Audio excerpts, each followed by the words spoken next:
Ma'am, Mr. Badal, if we can begin by expressing a special note of appreciation to both of you for making your this time for us at a time which must be difficult for you, given that Sardar Prakash Singh Badal is in hospital right now. Our very best wishes for a very, very early recovery for him. And if I can start with you, ma'am. In my experience, I haven't seen the Punjab election start its drumbeat so early. Are you also surprised by the fact that so soon, with more than a year to go for elections, news has started coming from Punjab, which makes it seem as if the election is a week away? Why do you think this is? Good evening, everybody. For a start, there is a by-election which is like 3 weeks away. Yeah. But I would say that Punjab is always geared up for an election. That's something I've learned. If it's not a by-election, it's not an SGPC election, or there's not a Panchayati election or committee election, there's always elections happening. And if there's one thing we Akalis are good at, being ready for election at any given time. I don't think there's anything new that is happening besides the media hype which has been created because of maybe a new player on the block. We've always been confident about what our agenda is. It's an agenda we took up 9 years back. It's an agenda we worked on for the last 9 years, and that's the focus and the agenda of this government. So whether election comes next month or it comes 6 months later or a year later, our agenda and our focus has always remained the same, and we are ready to go to the people with it. Mr. Badal, if I can ask you the same question, is it that the opposition has tasted blood with Bihar and there is this impatience, this training at the leash for another occasion to show, the Modi government and its allies down, and they sense a possibility given that yours is a 2-term incumbency there? Or is it that it is the Aam Aadmi Party which is so impatient to get to the field? Good evening, everybody. I agree with what Shiromani just said. It is more of a media hype. If they were interested in elections, why are they running away from by-elections? Before that, whichever elections taken place, they always boycott and they don't want to take part in them. So overall, the sentiments and everything, that whole movement is more created by the media than what is actually on the ground. But is there a danger of parties losing momentum if they start too early? I agree with you. It's about a year left. You can't sustain for a year. So you'll see maybe in some of our opponents who won't be able to sustain that long, especially Congress, because in summers, they are not that die-hard. They don't go through the heat. Frankly speaking, nobody can beat my father's hard work. Touch wood, even at this age, starts in the morning 5 o'clock till 11, 12, he's on the move. And he's known for electioneering. If I can ask one more question and then Maneesh can come in. There is also going to be, apart from the fact that there's a new player in the Aam Aadmi Party, there is also going to be Prashant Kishore, the Prashant Kishore factor. Do you think this kind of image management, the kind of buzz that an organized campaign manager can sometimes generate, will that make a difference in Punjab? Is Punjab a field for that? All I want to tell Prashant Kishore is that there's a Sukhbir Badal who's tried and tested in Punjab. Basically what happens is, media creates person, and if he loses next election, everyone will be saying they lost because of Prashant Kishore only. Just because he's won, and maybe he was lucky because the combination was such in Bihar that he won and everyone is giving credit to him. If by chance elections come and his calculations don't work, that everyone will say it's because Prashant Kishore is a failure. So, you can't judge. Election is not just for management. If it was only management, then maybe the Tatas would be winning elections and maybe the Reliance will be winning elections. So it's not that one person can change the perception of people. People today are not the same people 20 years back. Today everyone is so informed with the social media and overall media growth that people evaluate everything. Times have changed. It's not management constitutes about last 5%, 7%. The killers 5-7%. That's it. But not the 90. If you are In 97%, you are hardly 30%. Your 5% won't make any difference. No, but Mr. Badal, if I can just take you back to 2012, when everybody thought that you had lost. In fact, there were reports that Mr. Amrinder Singh, he'd even gone and met the governor and staked claim almost unofficially because, yeah, a lot of media also played it up. So, what clicked that time, and how can you say that in 2017 you'll do it again? See, it depends on what type of politician you are. If you are grounded, you are with the people, you can judge from the people whether you will win or not win, whether people like you or not like you. I remember you also met me, and before the election I told you that we are going to win, and nobody believed us. Even your newspaper headline was that Kalis are wiped out. I remember one of the national channels, I just want to, it's a story which was very interesting. One of our national English channels, they came, their main person was with me for the campaign, and when the results started in the morning, the gentleman was saying, I knew when it was 10 Congress and we were 1 or something, they said, I knew that when I was there, people were anti-Badals. I knew that the people didn't like the Badals. After 10 minutes, the trend became that we were 50 and the Congress was 20. He said, but when I was with Sukhbir Badal, I could see people were liking him and there were people responsive. See, what happens is, unless you don't go to the depths, we live there. We stay with the people. We are with the masses. And especially Akali politics is different from other politics. Like if you look at it, our party is always with the people. Like my father, like today I'll give you an example, he's in the hospital. He was calling me up today that elections are taking place, I'm going to come out and I'm going to go again in the morning campaign. So, even he's not ready to take him a minute break. When we sit here, there's a difference between drawing room politics and actual politics. When we sit and do drawing room discussions, then we look at a different perspective. People in the ground look at it differently.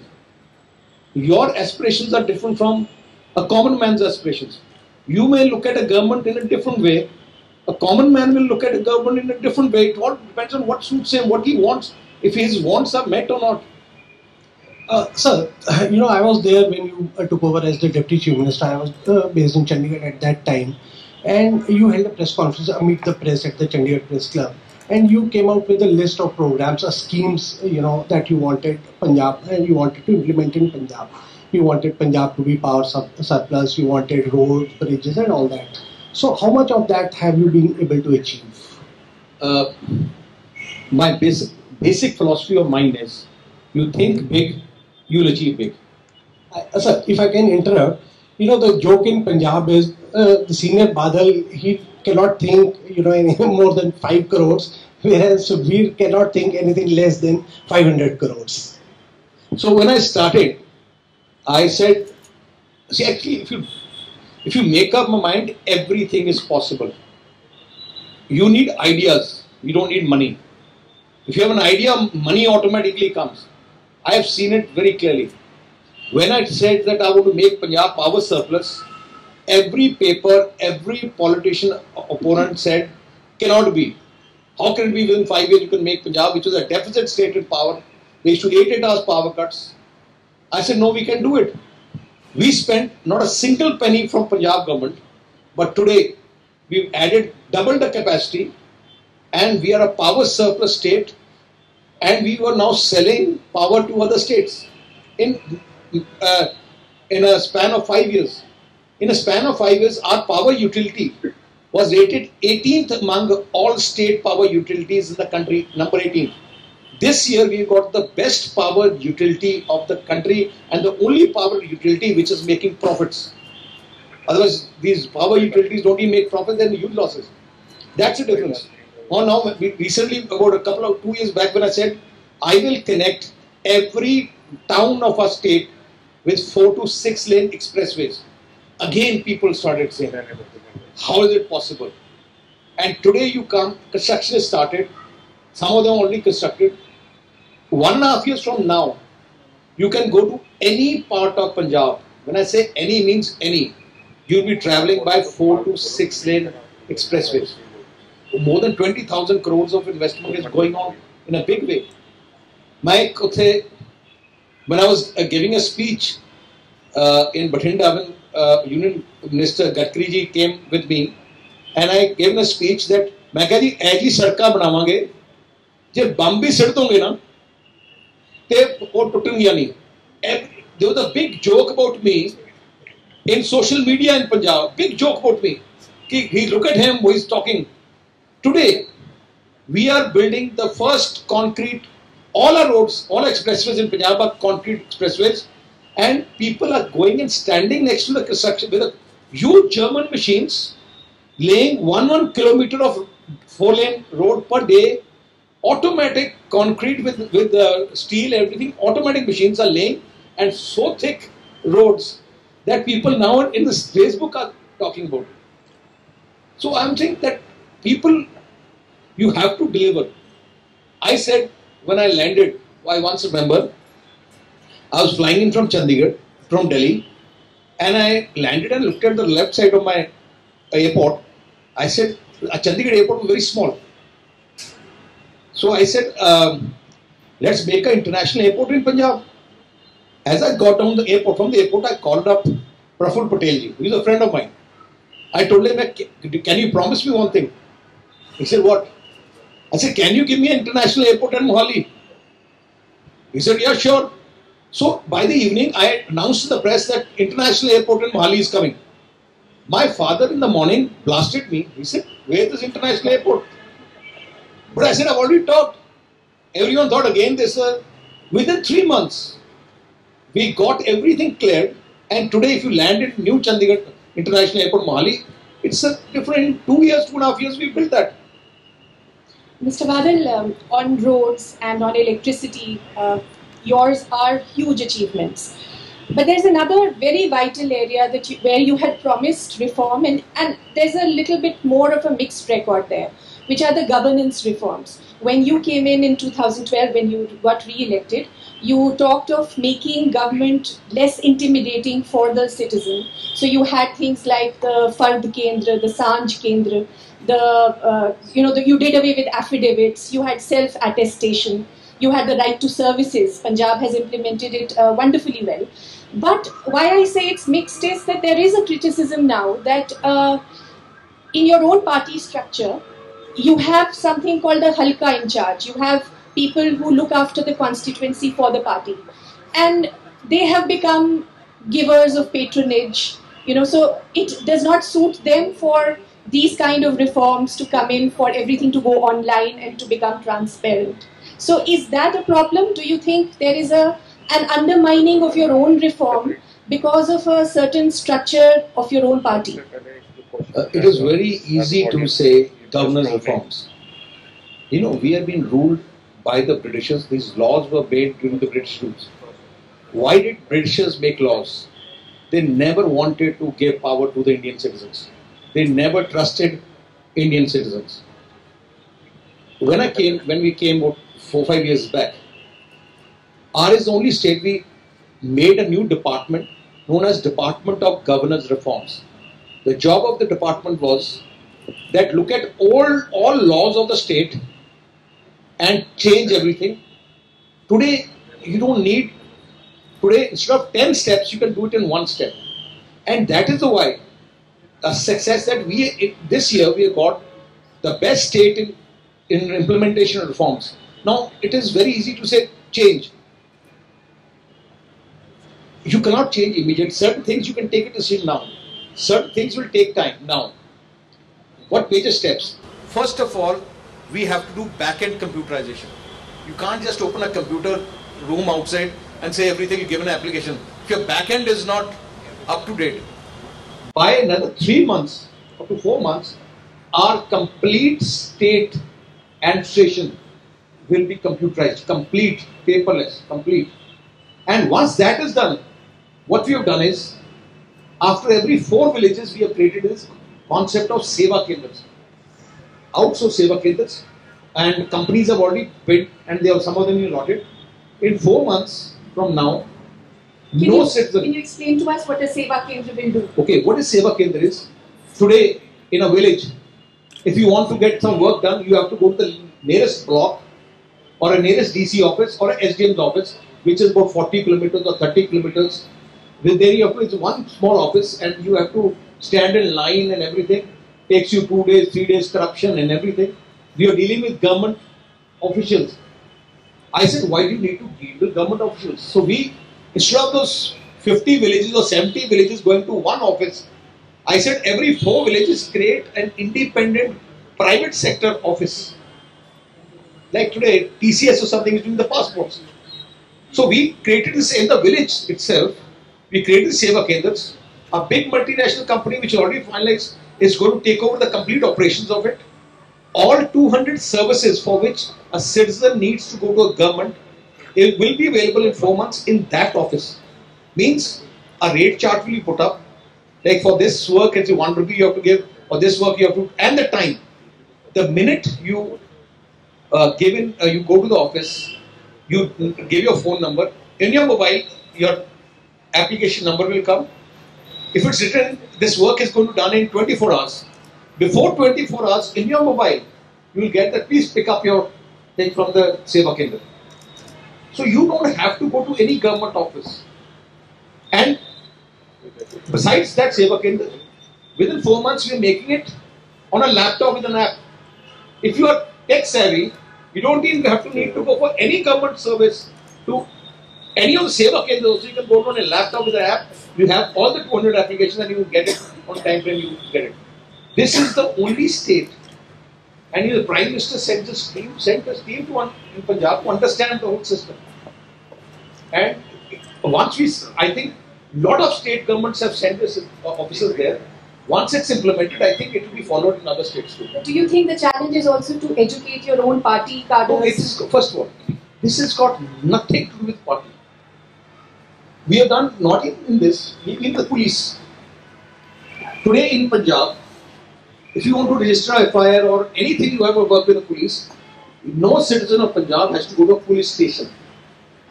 We have created these SAN centers outside police stations. They are like these air-conditioned, very nice, privately dressed up people sitting not in police uniform, in private. You go there, you can register anything you want to, like you are in Amritsar. Your house in Bathinda has got burgled. You can go to a SAN center nearest on the road and you can register FIR for Bathinda in here. Whatever you record, everything, your case tracking, everything is online. So these are, today, with the technology available, you can do a lot of things, which it all depends on the state if you want to do it. Ma'am, today we see you in Parliament, we see you aggressive, articulate. Were you ever a reluctant politician? When you entered politics in 2009, you came in as an MP from Vandita. How did that happen? Was it easy, the transition from, you were already doing social work, you do work with Nanni Cham, you do work for women as well as for environment. Sukhbir and I got married under the understanding that he would never enter politics because he'd just done his MBA and come back and wanted to set up a business, and that was the only reason why I married him, because I thought politicians have no family life, and my family had been in politics. My father put a stop to it because he'd seen what his father's life, my grandfather's life, my great-grandfather's life had been. You come from a political family too. My grandfather was the Deputy Defence Minister with Jawaharlal Nehru in the first Parliament of India. And before that, my great-grandfather was the Revenue Minister when Punjab extended from Lahore right down to Delhi. There were only 3 ministers and he was one of the 3. So and before him, so was his father. So we've always been actively involved. But my father put a stop to this for this very reason. So I always grew up hating politicians and politics. And when we were supposed to get married, the one deal was that you would never enter politics, which of course he promised. And 2 years down or 3 years down, not 3 years actually, 5 years down, he was fighting his first election and I was most upset about it. Little did I know that 20 years down, not only him but me, my brother and the whole lot of us would be in politics. So I think sometimes destiny has its own path, and the sooner you accept it and follow what is in there, the happier you'll be, because if you just keep fighting it all the way, you just end up making yourself unhappy, because what the Almighty ordains for you is not going to change that. So yes, I was a reluctant politician, no doubt. I didn't even know, in fact, you'll be surprised to know that when his constituency in delimitation got changed, and so we automatically started nurturing. In the Badal family, the women never fought elections, but they always, went and canvassed for their husbands and then nurtured a constituency. So I always used to be given a constituency where we would lose with the highest margin, and I used to do door-to-door canvassing, and that too for someone who didn't know a word of Punjabi. You can imagine how tough it was, because in Punjab, if you say even one Hindi or English word, you didn't know a word of Punjabi. I was a born and bred Delhiite. I learned Punjabi after I got married, so it was that difficult. And so I had to keep my mouth shut so that I don't say the wrong thing, and then go from door to door asking for votes. And in this hot sun, 3 months I'd be covering just one city. It used to be really, really tough. So when the constituency got changed, we started going to the one which he would now fight, which would be from Faridkot. He shifted to Bathinda. And halfway through, he came into state politics. He became an MLA. So, and deputy chief minister. So I said, so now what do we do? He says, well, whoever comes in from here, since it's our home constituency, you will have to canvass for them. So you anyway carry on doing what you're doing. So one started just going around doing what one used to, like, nurture the constituency. And I don't know from where suddenly the ex-chief minister announced that, his son was going to fight from the Badal bastion and drive the Badals away. So before I knew it, it became into this battle of the two chief ministers. And because his son was fighting, our cadre started demanding a family member, and the only family member were left for my mother-in-law and myself. And the next thing I knew, I was at a religious function. You'll be surprised to know that I was in a Gurdwara washing dishes, and my gunman comes running to me. Bibaji saab ne thoda na elan karta. I said, "Kade vaste? MP election vaste." And I was like dumbstruck that where did this come from? I'm not ready for this. So actually, I didn't even have a choice. No one even asked me. And then where was one to say that I'm running away from this? I never want to run away. So then it was like, okay, I fought at home, but publicly it was like, okay, I'll teach that guy a lesson and drive him away. So, and how is it like working with Mr. Modi? We hear so many things about him. We also hear that he's almost a dictator, if I can use that word. So you sit in the cabinet with him. Is he really the person that he is made out? And if I can add to that, the Akali Dal has been in partnership with the BJP for many, many years, even in the pre-Modi era. So how have the terms of the relationship of the coalition changed? If both of you could, answer this question. See, relationship between Akali Dal and BJP is good for the nation. We are a border state. And ours is only state where whatever may happen in the country, you never hear of a riot, you never hear of a religious conflicts, never. A caste conflicts, even at a time when terrorism was there. There were instances where one terrorist killed somebody, but never a community versus a community. BJP may have so many allies, but the one ally which is never ever questioned or put a condition has been Akali Dal. Because we don't believe in this. We don't believe in, you give this, we'll do this, if you do this, we'll do that. We never. My father's policy has been like, a family means treat him like a family. And that is why we have a very good relationship with BJP. I think first of all I would like to add to that, this alliance is for the benefit of Punjab and is for the benefit of the nation. Like being a border state and with the troublemakers across the border, any kind of problem in Punjab I think is going to affect the country. So first of all, this alliance, Mr. Badal has always been very clear that this Hindu-Sikh bhaichara and harmony is in the benefit of the state and thus for the nation. So that's another huge thing why we want to always stand with the BJP as well. Well, coming to the Prime Minister, I think I would yet again say that media plays a very important role in creating perceptions about people. All I can say that he's a very dynamic leader. He's a leader in the true sense. We had a government before this where the leader was somewhere and the power was somewhere else. But here's a leader who's leading. And he's a leader who works really hard. It's been over a year and a half. And I can really say that I don't think he's taken a day and a half break in that. He works hard himself and he ensures that we work hard too. He demands results. He is very focused. He knows where he wants to go. And I think what I admire the most is that he's starting from the ground, from the scratch. And while everyone seems to be getting impatient that things are not moving the way they would want them to move, I think sometimes it's very important to achieve the big things. You actually have to start from the bottom to start making the difference there. It's something like, coming from a farming state, I look at it, when you throw the seed, you don't reap the benefits right then. It takes that 6-8 months, and when the crop comes and when that money comes in your hand and then you build your house and you progress, that's when the results start coming in. In the same way, after the policy paralysis that there was, this sense of doom everybody in India had about India and Indians and the way the world perceived us. Look at the short time that the world's attitude towards us has changed. Big leaders all over globally, everyone's looking at India in a different way. Today the World Bank is saying that India is going to be one of the fastest growing economies. In a global sense of a gloomy kind of economical economy in global gloom, where India is the bright spot, I think says a lot for perceptions and outlook of people to have changed in 1.5 years. And I think the credit goes to this leader who is working regardless of way the opposition is trying to stall progress. I mean, I actually feel bad that yes, we were in the opposition and we made a noise, but we made a noise when there was a scam and we wanted to highlight that scam and ensure those people were removed.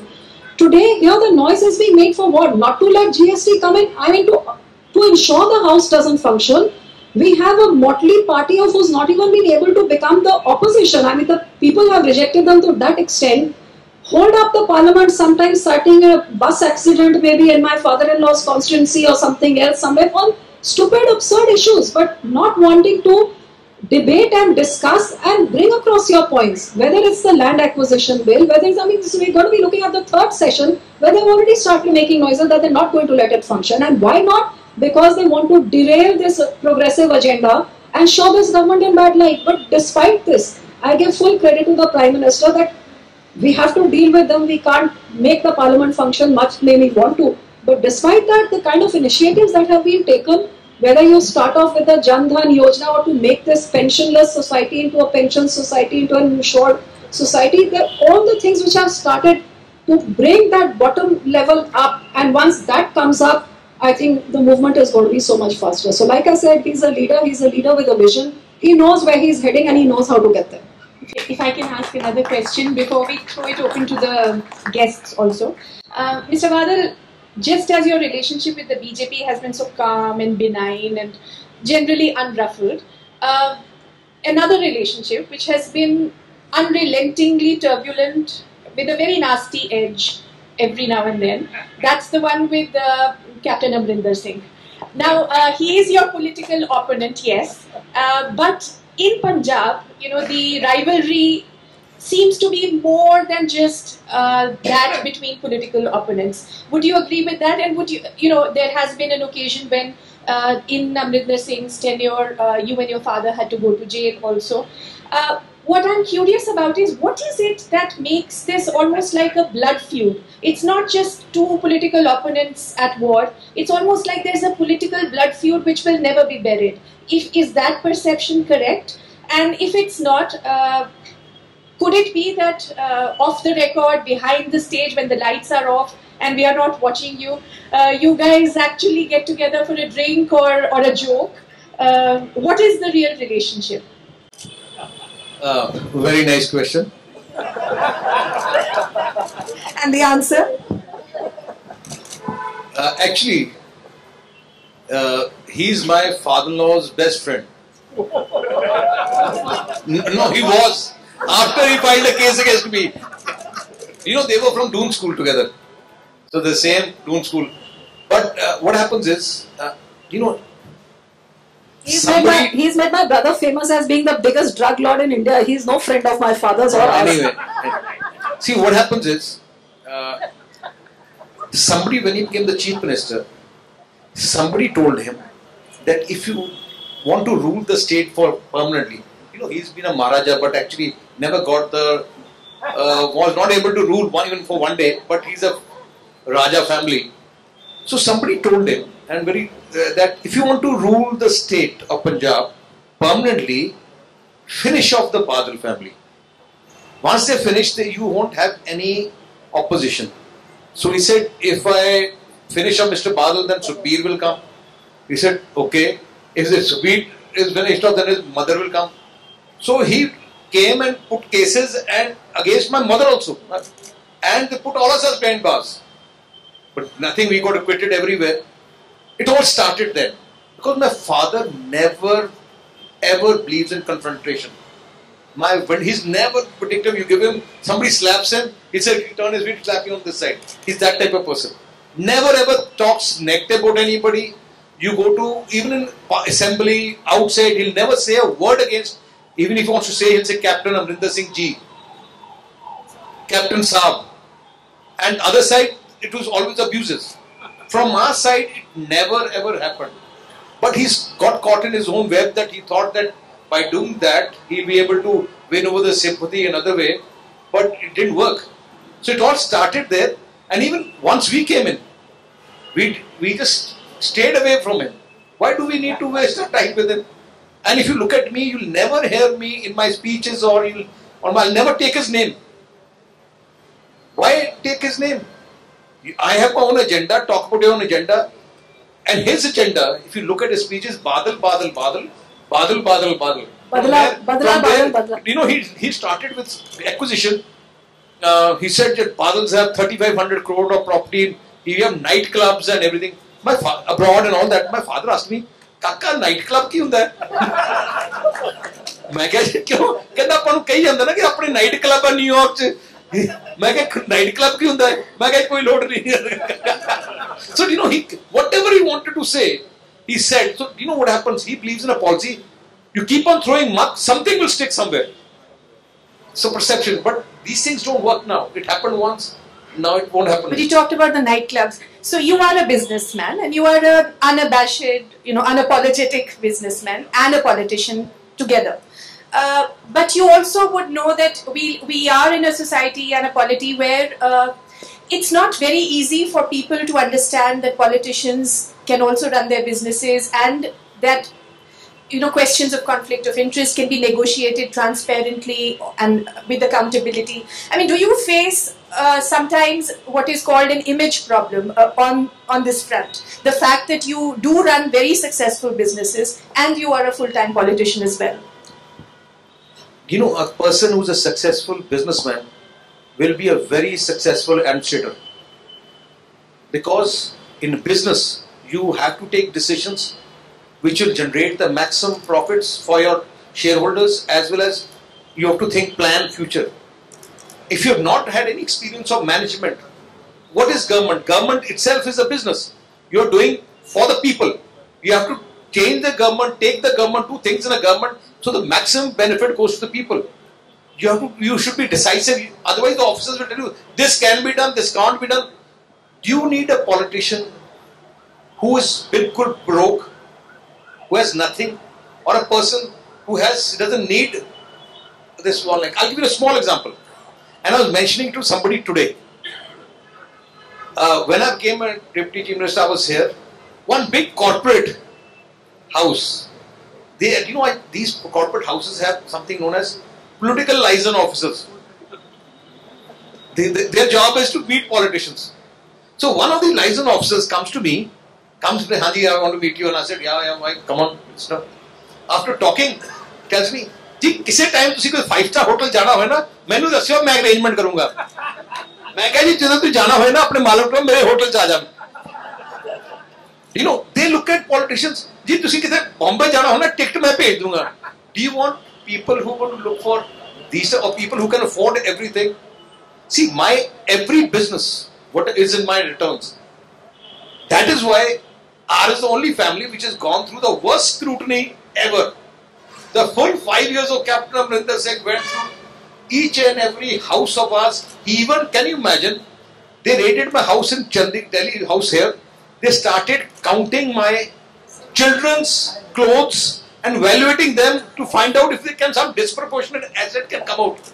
Like how many clothes are there, how many toys, value of toys, 50 rupees. They tried to make everything and find out if something could come up. Even then they couldn't come out. He was measuring the Sarkari house here in Delhi. Everything possible they did. Just because everything was You know, being a politician, you have to be more particular than government. So even if you have to buy a painting or you have to buy everything is checked. Because we can't do anything, because with being in a situation of politics, anybody can stalk this thing. So that is why I personally feel a person who's straightforward. He says this is mine. People say, yes, I built a hotel. I've started in 1980, this thing. My transport company, which people talk about, was formed by 1942, before independence. We are in business since then. My farms are from generation to generation. We have a village, Badal, full village belonged to my grandparents in Rajasthan. We have a full village in UP which was belonged to my great-grandfather.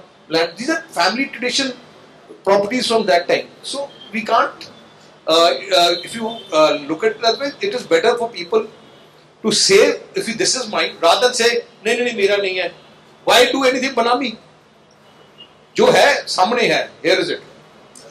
We'll take some questions. I see Mr. Rana Kapoor here. If somebody could give him the mic, please. Yeah. I think this is a wonderful couple in coupling into, not decoupling, but coupling into tremendous action. And building the nation of the future. So I request the Deputy Chief Minister and his wonderful and very accomplished wife to make comments on how can you really progress in building the agri-business of our country. Because the advantage, there's a common denominator there. How can we really focus on building the agri-infrastructure? You're doing fantastic work independently, but mutually. Can we become the model state? Can we become the advantage in the future? Is it agriculture, agri-business? Yeah. See, it all depends on the government. Today, I went to Poland. Poland converts more than 70-80% of what they produce into processed food. Everything is processed. In India, not even 2-3% is processed. We have so many bottlenecks, in terms of imports and in terms of these, as I said, now the laws are changing, otherwise these various like food security, these inspections and clearances and everything. And we should allow technology transfer, especially in the agri-business.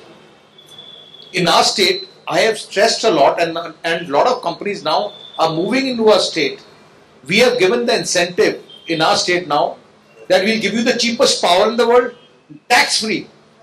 In West Punjab, in our state, if you want to invest in agri-business, there are no taxes. It's complete tax-free and the cheapest power in the country. You have to incentivize, because ultimately all our food is being wasted, is being destroyed, and I think the biggest enemy of this nation is Food Corporation of India. They are the biggest stumbling block. They want to store in old technologies. When silos are available, they won't let you go towards silos, where the crops can be protected for 5 years, 7 years. They want to go to obsolete.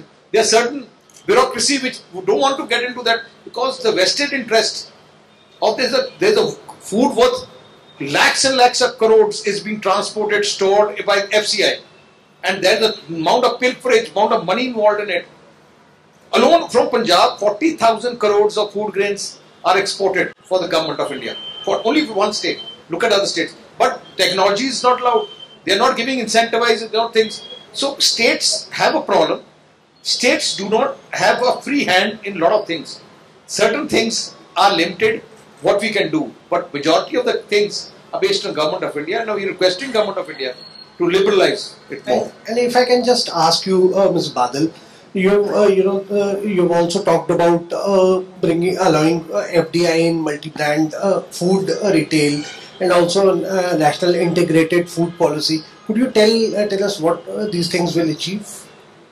As a policy, I was, as an MP, I opposed the FDI and multi-brand retail, and as has been the policy of this government as well. But I feel that there are certain things where you can't just have a blanket view to it in as a whole. You have to look at things in isolation. When I became the food processing minister, I realized that today, besides being the second largest population, we are also one of the largest producers of food in the world. We are the largest producers of milk in the world. We're the second largest producers of fruits and vegetables and cereals in the world, third largest producers of marine. And with this kind of raw material availability, there are still millions in our country who sleep hungry and crores that die of hunger. So there is obviously a mismatch of something we're producing it. The farmer, despite the challenges he's facing, our production of our cereals and horticulture is increasing despite the amazing challenges which he faces. I say hats off to the farmers of India. But somewhere this farmer, which used to contribute a huge amount to the GDP, something like 60% of the GDP many years ago, is down to 60% of the population of these farmers just contributing 15%. And these huge wastages, the one study which was done by my department, shows that 92,000 crores worth of food is wasted. 92,000 crores. And mind you, this was just 42 commodities that we studied. So I think that in a growing economy where food security is paramount, a nation where the number of people to eat is increasing every year, there should be zero tolerance towards food wastage. So looking at this, I realized that we need to do a rethink, that what is missing are those infrastructure gaps which are not available. Today we need to uplift our farmer. We need that infrastructure which reduces this food wastage, which means that there needs to be seamless distribution of food from where it's grown to where it's consumed. And that entire infrastructure needs to be built. Now, if we're going to wait for our own people to be able to build it, it's going to take forever. I could see that. So that's why I took the initiative and wrote to the PM that, for the progress of the country, to ensure the nation's food security, to bring down this wastage, to uplift the farmer, let's rethink at something which we may have decided, which is to allow 100% FDI in multi-brand food retail for food which is grown and manufactured in India.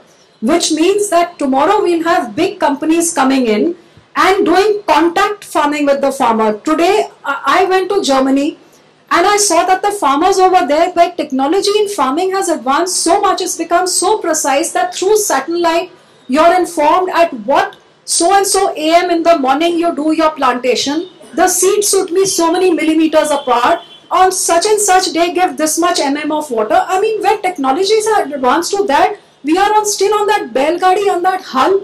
Those days are gone. We need to now progress towards where the world has reached, and we cannot expect our farmer to reach there because the farmer is not in that state. So when the industry comes in and partners with the farmer, which is why I believe that today if food processing progresses, it can play a catalytic role in addressing all these huge problems where this industry's raw material is the crop of the farmer. So they have to engage with the farmer, and when they engage with the farmer, for their own benefit, for their own profits, they will have to give the farmer that know-how, that technology which the farmer can't afford. And when this partnership takes place, that's going to benefit the farmer, it's going to benefit the industry, it's going to bring down the wastages and ultimately control the inflation, because inflation happens when there's a glut. The farmer has to throw his crop on the road because he's not even getting the price at the mandi, and suddenly when the season goes, there's less of that available and then the prices start spiking.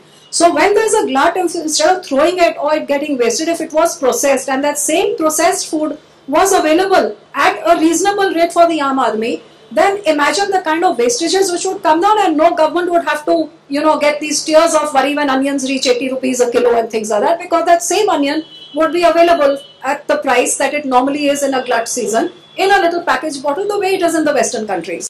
I am H.S. Sharma, oldest living ITN of India. I have simple 4 questions. Number 1, drug menace of youngsters in Punjab.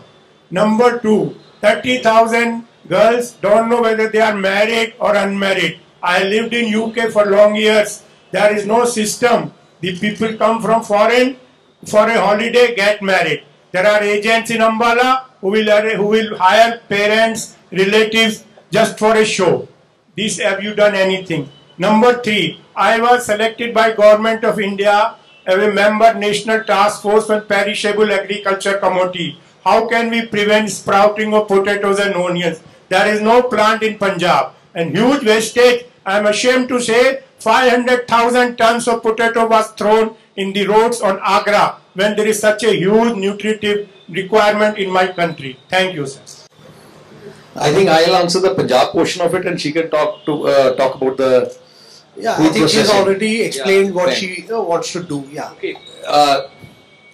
It's very sad that perception has been created in this country that Punjab is the drug capital of this country.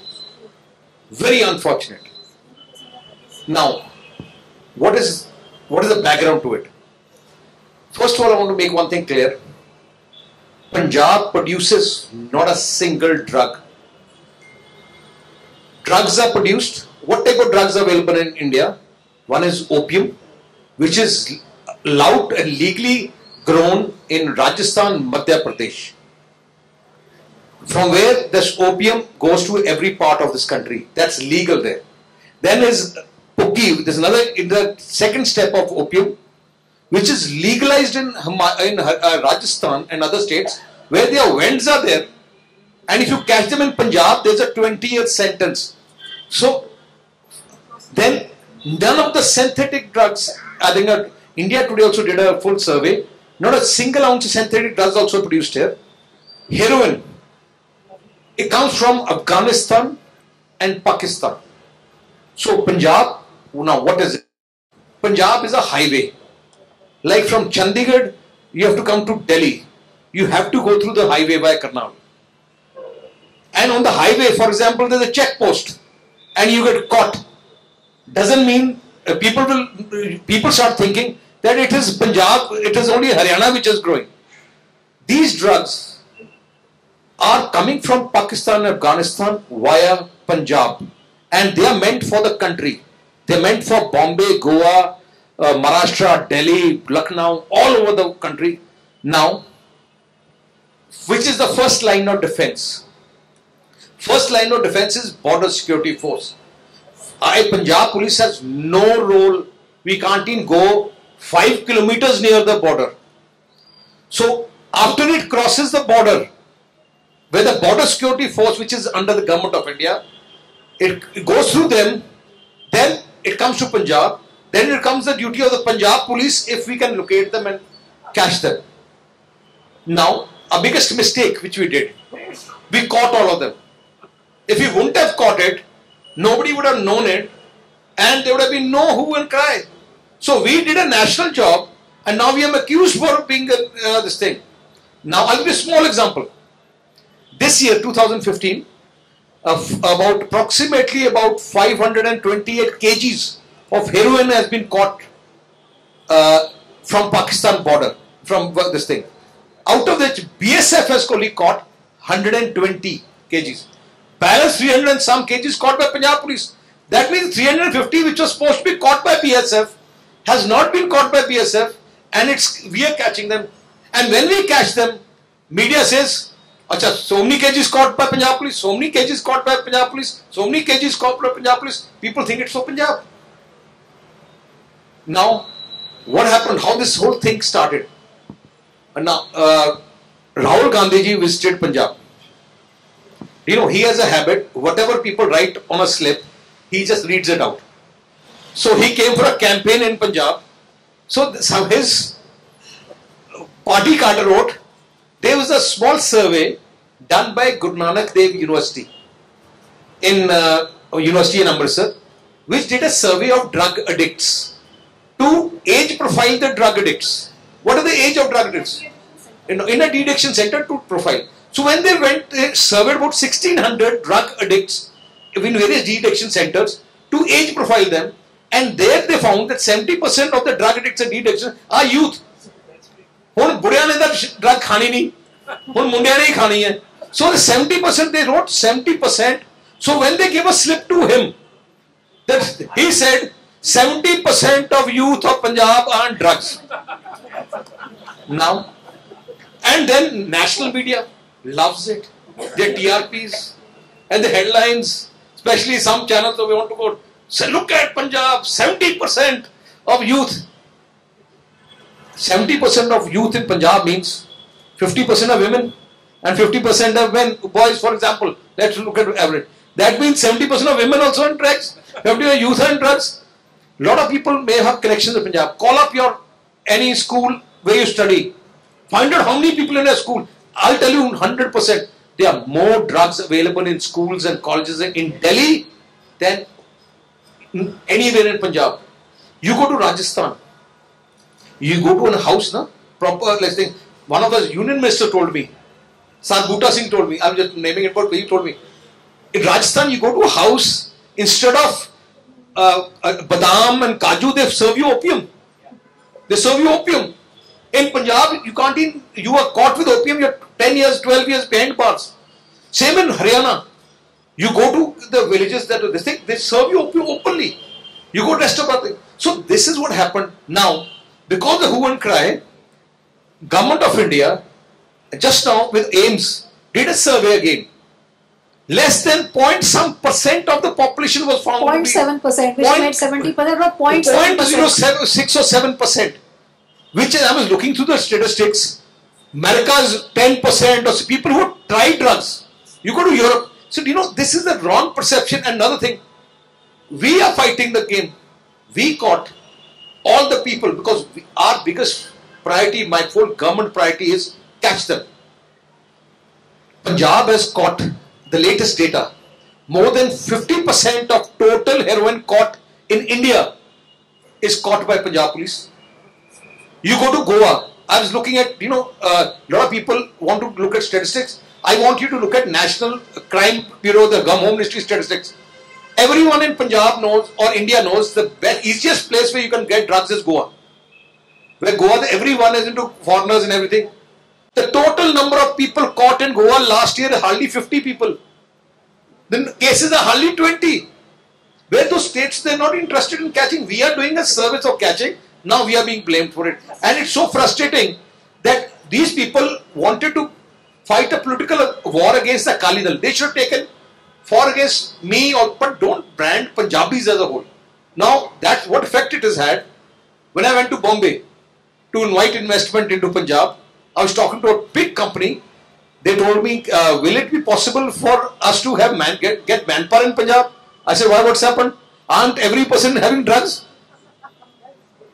You go abroad, everyone say every 70% of Punjab population in drugs. Do you know it is branded? And I've been talking to these channels. I said, for God's sake, don't brand a community. Don't brand a most hard-working community which is providing 60% of the food grains to the country. You think that 70% will be on drugs? Which is the highest consumer index in the country is 70% is drugs. Highest industrial production which is taking place there, 70% of it is in drugs. This is the sad story of what we are doing. So, just a follow-up question. Firstly, it's hard to believe that a perception of all of, not only media, but we work in the developmental sector. We know a lot of NGOs, individuals who travel all over Punjab, and the reports that we get is that there is genuinely a drug menace and a drug problem. So it's a little hard to believe that you're justifying that. Just a second, sir. That's something which is just a media creation. Secondly, little unfortunate that the justification and the explanation that's coming from you is a comparison to other states and countries and not an absolute justification of what you are going to do about it. Question, please. I want to answer that. I want to. Which NGO do you work for? I have my own NGO. I want you to, on my state expense, I want you to do a survey for the state. My state will pay for it. You give me a place and locate the percentage, complete whatever the expenses is, I hire you and you give the report to the Indian Express and this thing. I think that will be the best thing. Because there's no point of, you know, when you call a person chor karke akhirs lokan ne perception paande chor. See, if you want to say, I'll tell you what you do. First, you walk into any city, start asking the first person, have you had drugs? Have you find out? Ask how many people have had drugs. And if you want to do that, go to any of the schools and colleges here. My children are studying here. And I know the situation, what is happening in the schools here and colleges here. So I am just saying is that if we are a transit point, why is it drugs? Do you think it can come from the ocean somewhere? They're all coming from here, Afghanistan and Pakistan. Why is it BSF is catching? Why is there no drugs caught anywhere else on the border except Punjab? Because they are caught from border, across the border. See, yeah, I just want to add to this that there is no denying the fact that there is no drugs which is produced in Punjab or grown in Punjab. So anything that is being consumed in Punjab is coming from outside Punjab. It is because it is a fact. There is no heroin which is grown or produced or made these tablets. Nothing is done. When it's coming from outside, like he said, that you all know that Afghanistan and Pakistan, Afghanistan produces 80% of the heroin, which is the chitta, which is commonly used in Punjab. 80% is produced over there. And ever since the problems in Afghanistan, that's when India became the transit point. It's a fact that the BSF is the first point, and today we are looking at how porous it is that even terrorists are walking across. So drugs, they just put, we have fields and there's such a live border of 550 odd kilometers, live border, which is not as if there's a desert or a riverine or something. We have people whose fields are on that side. They go there in the morning, till their fields and come back in the evening. Now for those, that neighboring country of ours wanting to create trouble here, the easiest thing, not just through plastic pipes, or they just leave it in the fields there, which the people, it's easy money. But you look at the battle of the kind that he said that 50% of the drugs caught in India are being caught in Punjab. We are vigilant, we're doing our job. 60% of the convictions which have taken place, 80% is the conviction rate in Punjab. In Punjab, and 60% of total convictions in the country are from Punjab alone.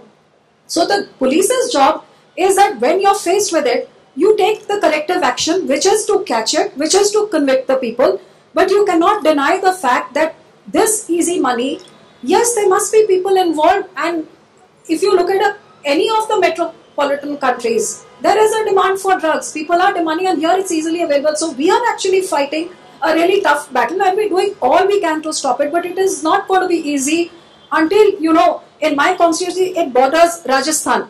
Now, the old people over there are told that you'll go to jail if you have opium. The boys just go, they drive across 1 hour in their car, they sit there the whole day, do it and come back. What can we do? Same way it is with Punjab, unless it stops at the border over there. So it is a battle we are fighting, and I think we've done a brilliant job of not only just fighting the battle, then even creating those drug de-addiction centers. It is unfortunate that the opponents are using this to malign the state and to get political mileage. And somewhere, like I always say that, it's okay, keep bashing the politicians and the party, but once in a while at least report some of the good work which is done also. It just motivates people, and let's not malign people in general. Like, every politician is maligned that we're all thieves and chores. You can malign me, you can meet, because politics. But what is happening? They're maligning Punjab. Every Punjabi. You may be anywhere, people say you're Punjabi, you're maybe thinking maybe is that drugs. This is the perception created. Same use. And I must tell you, Indian Express is sitting there. There's a national paper. I give them mandate from my state. You do a survey, if you want to do again, complete paid for my government, and come out with a report and get the people. That is why Government of India and All India Institute had did the survey, and they released this survey about a week or 10-15 days back. And less than and today I'll tell you something. Armed forces recruitment took place. 10,000 youth were recruited. They did it because the Punjab did a drug test. Not a single person had even an ounce of drug. It's like Saranu Pranam Karijana.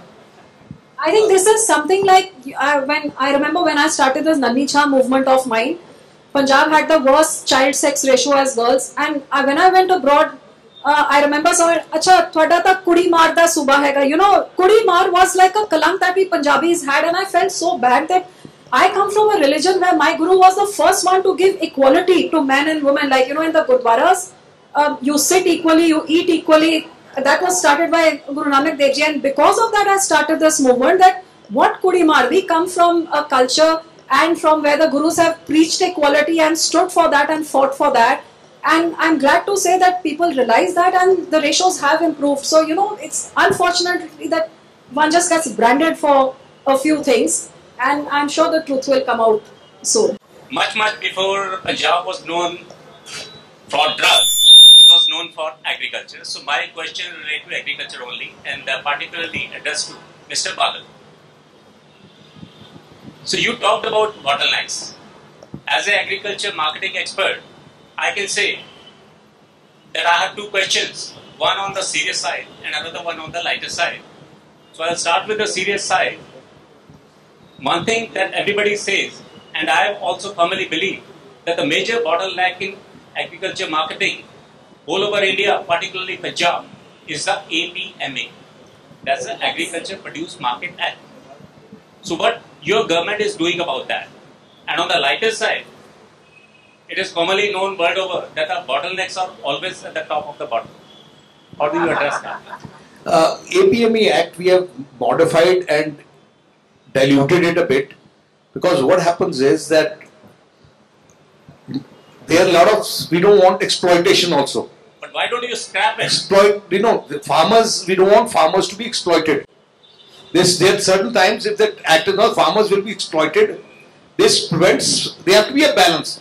Wherever the weaknesses are common, we have made a lot of changes there. Now we are allowing procurement for private sector, we are doing a lot of things we are doing, and we're taking a step forward toward, because initially, like Farm Fresh is directly allowed, all these companies are directly, we have a policy that doing that. But issue is that we don't want that complete control for people, the poor farmers are just taken for a ride.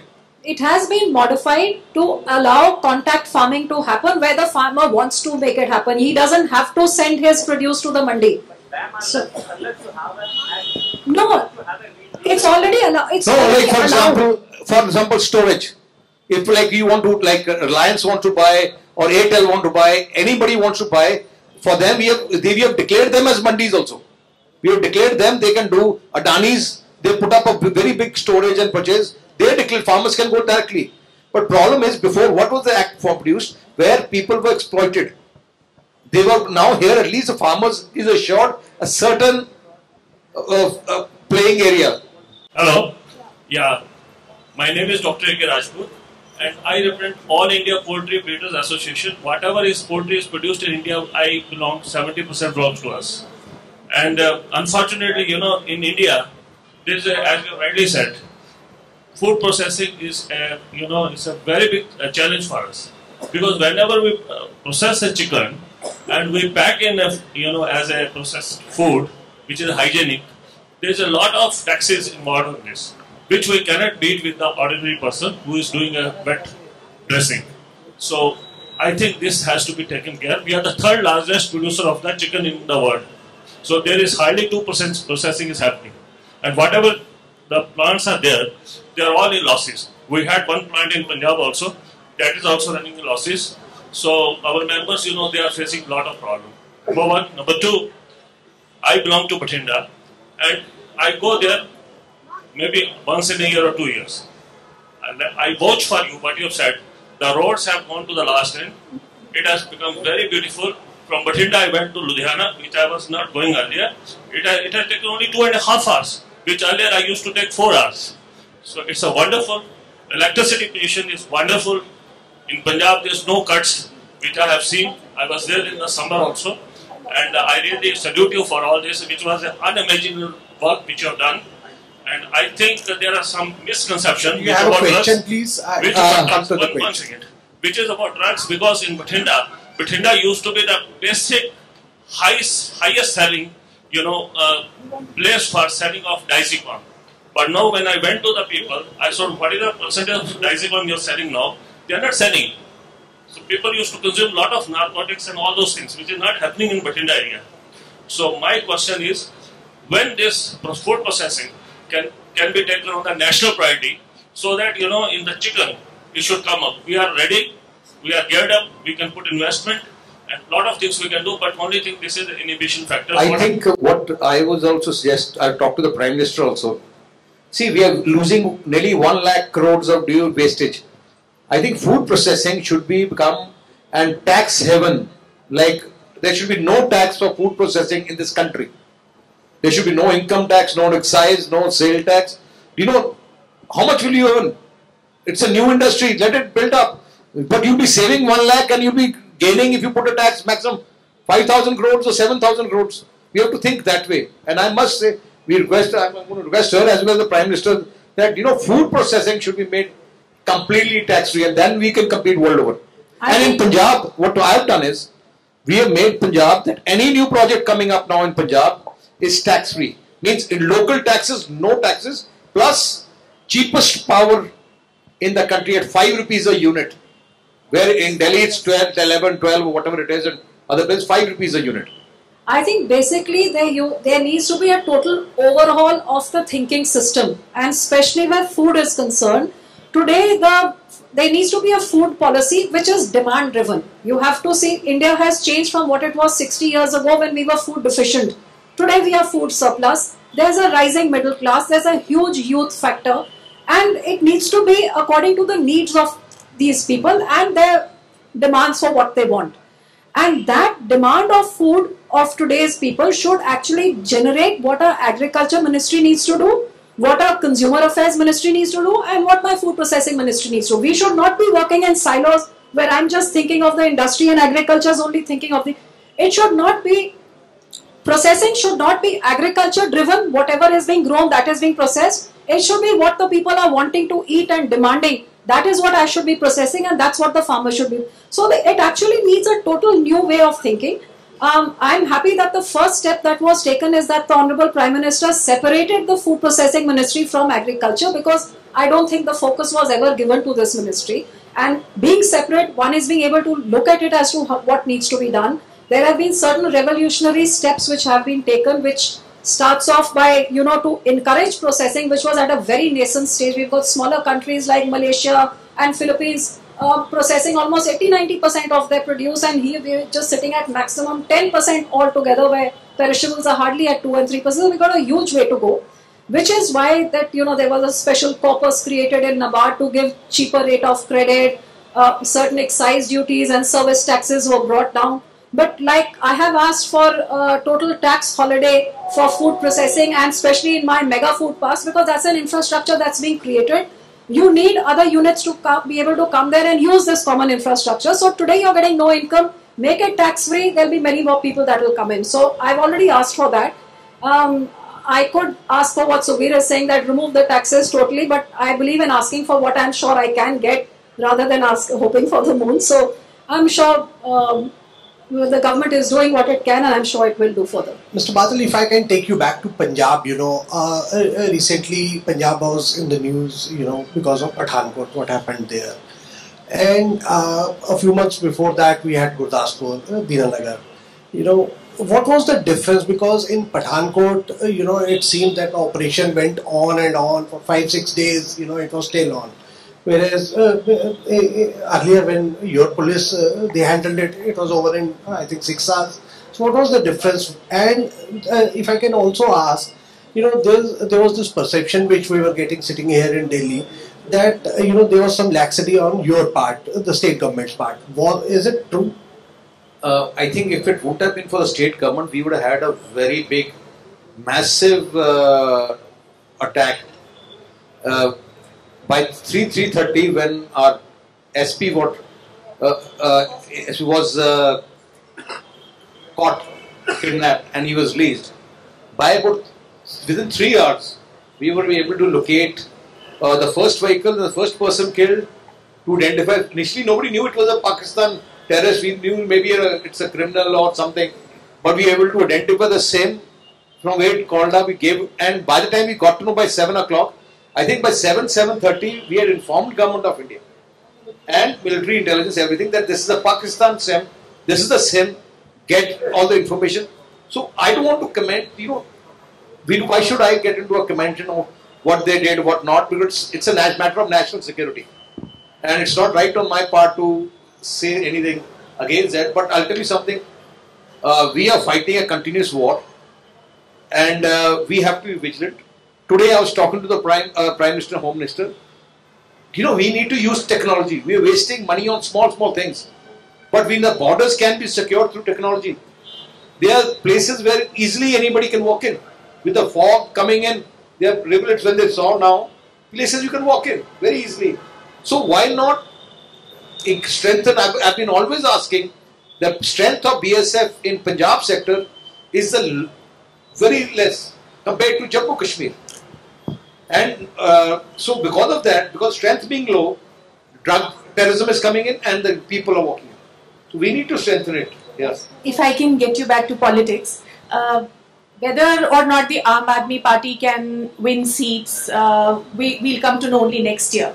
But what I want to ask you is, will it make any dent in the political culture of Punjab? Because, you know, the Aam Aadmi Party, as we know, is against the Lal Batti culture. They talk about a more Spartan, a more severe, a more grounded politics.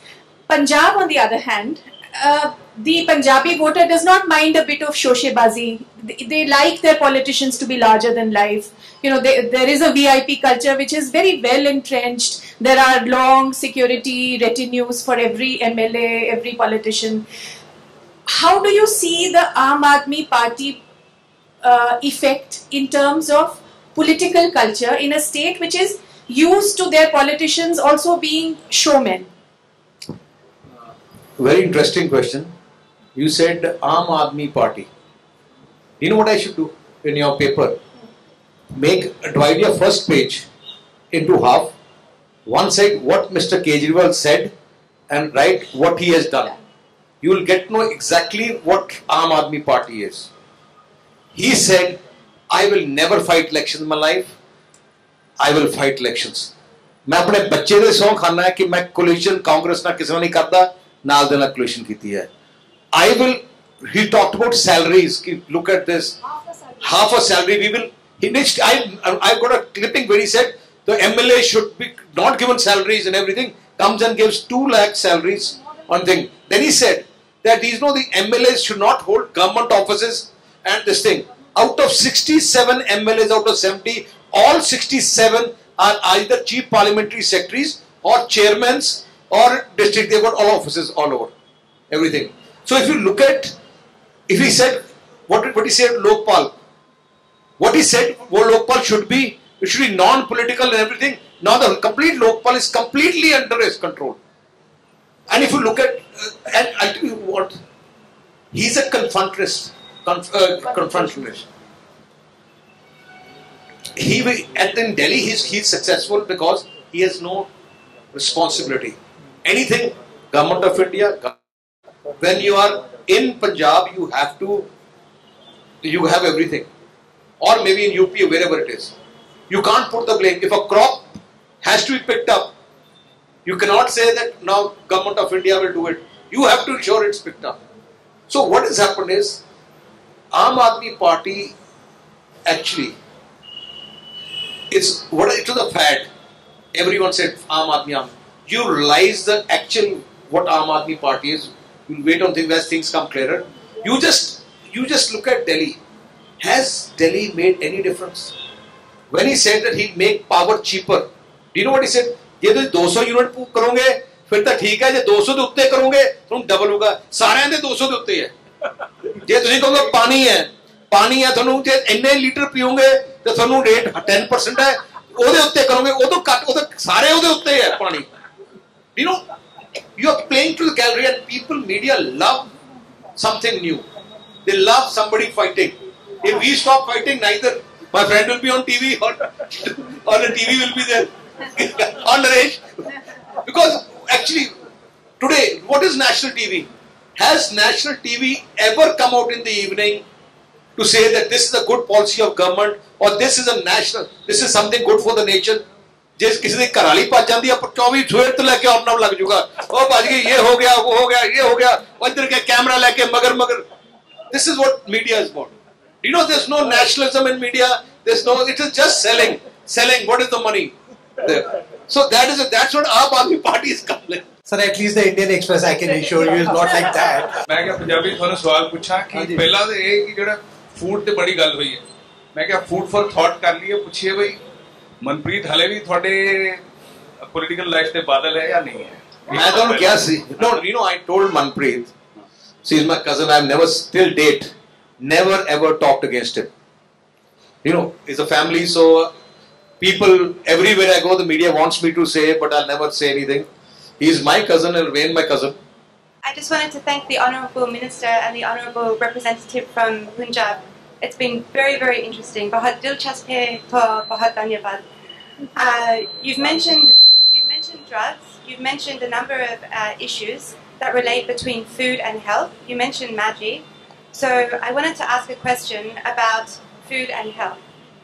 Basically, as you might know, 60% of all diseases in India now are non-communicable. Could you speak a bit louder, please? 60% of diseases now in India that are being suffered are non-communicable diseases. They are hypertension, heart disease, diabetes, cancer, most of them food or diet related. I wanted to ask, will the Ministry of Food Processing Industries perhaps be looking to speak with Minister Nada from Ministry of Health and Family Welfare to try and work out how to better the diets of Indians to make sure we lower our salt and sugar and really be able to impact nutrition in India to make sure we have a healthy and good workforce, especially when we're talking about skilling 500 million people by 2022 and talking about the labour force as part of Make in India. And secondly, just in terms of food production, subsidies of fertilizers can lead to overuse of fertilizers and chemicals in food, combined with antibiotics in animals, leading to issues of antimicrobial resistance. So will there be an ongoing connection between the Ministry of Health and Family Welfare and Ministry of Food Processing Industries to ensure the health of India? Thank you. So this is what I say, that the Prime Minister has always wanted that the ministry should stop working in silos but start working in harmony. I think before talking about diabetes or hypertension and all the other diseases that you've mentioned, what I have been talking about and wanting to constructively work towards is reducing malnutrition. I think that is something which is an immediate need that needs to be addressed. As you know, that almost 70% of the adolescent girls in India are malnourished, who then go on to become malnourished mothers that are producing malnourished children.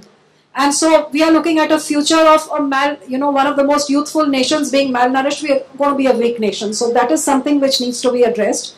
Which is why when I took over the ministry, there was a big hoo-ha about a statement which I had made, that the statement that I had made is when I had spoken to one of the big food processing industry houses that, as a mother of 3, a lot of my life went about that what should I give them for tiffin in the morning, which is nutritious, healthy, which the kid will eat, rather than the sandwich and the paratha that they were fed up of, and they wanted the pasta and the noodles and all the unhealthy things. And as a mother, it was just a battle that it should be healthy. So if there could be these kind of packaged foods available to be given to kids which are nutritious, which would actually add to their fortification and to bring down this malnourishment, which was completely taken the other way and saying that I want, packaged food coming in place of hot cooked meals in the Sarkari schools, which is not what I meant. But we do have to start looking towards providing food which is nutritious, which can address these health needs, because it's only when your body is healthy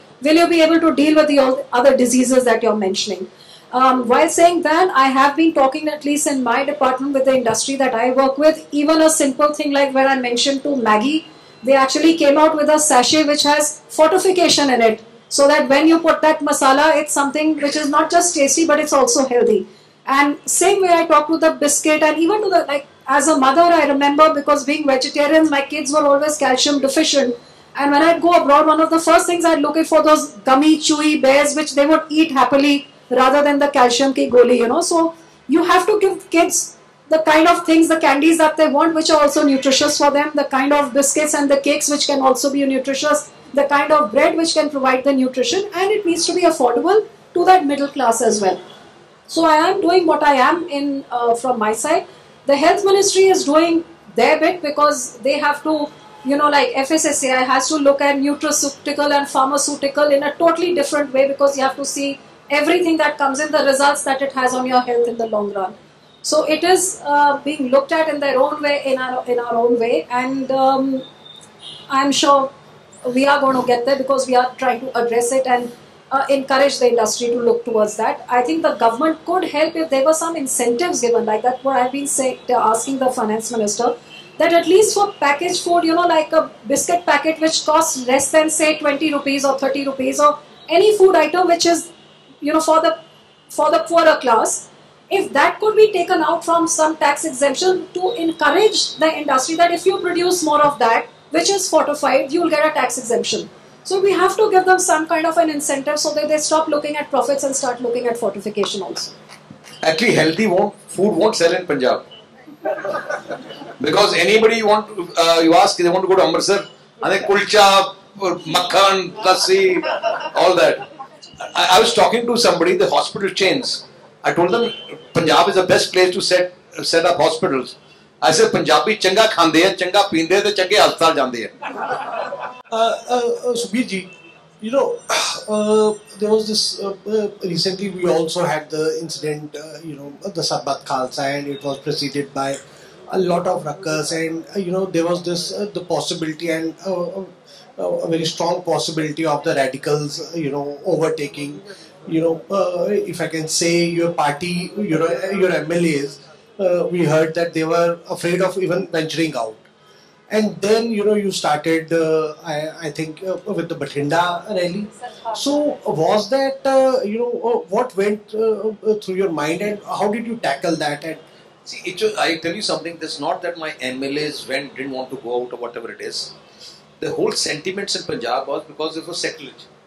Your guru has been attacked. So there were emotions. So during emotions, certain parties wanted to take political advantage of it to create a situation. Even a nationalist party like Congress came on stage of Khalistan radical stage, which was very unfortunate, and other party peoples. So that time we put back so that let it calm down, sentiments, let them calm down. Because we don't want to get into a situation where people exploit the sentiments. Once the sentiments, people realized what the facts were, everything became normal. But you have also talked about the foreign hand, I remember. There is a clear foreign hand in all disturbances, clear link up with Pakistan, ISI, there is no question.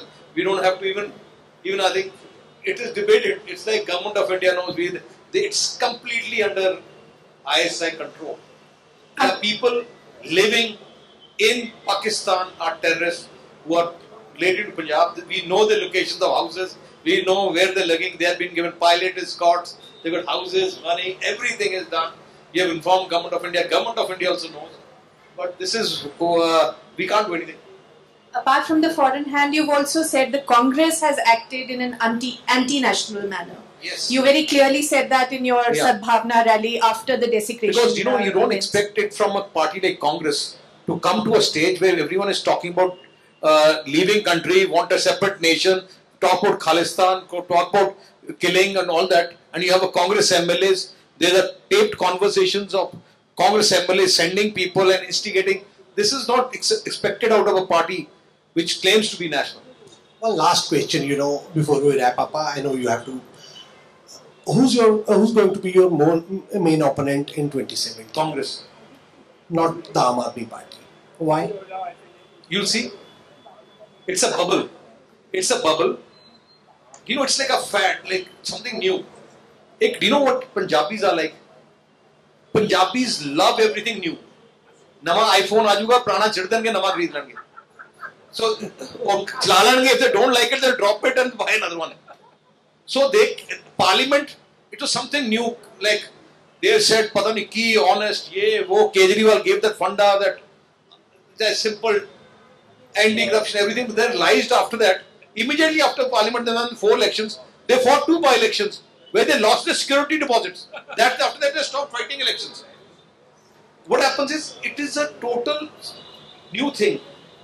People are realizing that, they will bring about chaos. It is dangerous to have a party like Aam Aadmi Party in a border state like Punjab, where we have earned peace after a long time. We don't want a government which, it's like getting into like Moist and all that, people getting those people, and that's just disturbing that border state. So before we wrap up, one last effort to get a headline out of you. So the intolerance debate, what came to be known as the intolerance debate across the country. What do you think went wrong? Is it that the government did not make a more proactive effort, the Modi government, to address what people were seeing as growing incidents of intolerance on the ground? I was just say it's an intolerant opposition that's not being able to tolerate the fact that they've been kicked out by the people, creating this entire perception, totally created by them and orchestrated by them. It is unfortunate, and if I'm saying wrong, I think the session which is going to start on the 23rd will prove me right, where yet again they will behave in an intolerant fashion by not letting Parliament function and let progress of the country and development take place. Somebody was talking when I was in one of these functions. Somebody mentioned about the same thing. The BJP is intolerant and this and that. I said the biggest example of tolerance of BJP is Jammu Kashmir. Where Jammu Kashmir BJP lined up with the PDP. They're two completely opposite forces. They're together forming a government. How can you be more tolerant? We don't know whether they're still together. Maybe they're, but at least they came together. Got tolerance. They're saying intolerant. Thank you so much, Mr. Badal and Mrs. If I can just invite Unni Rajan Shankar, our editor.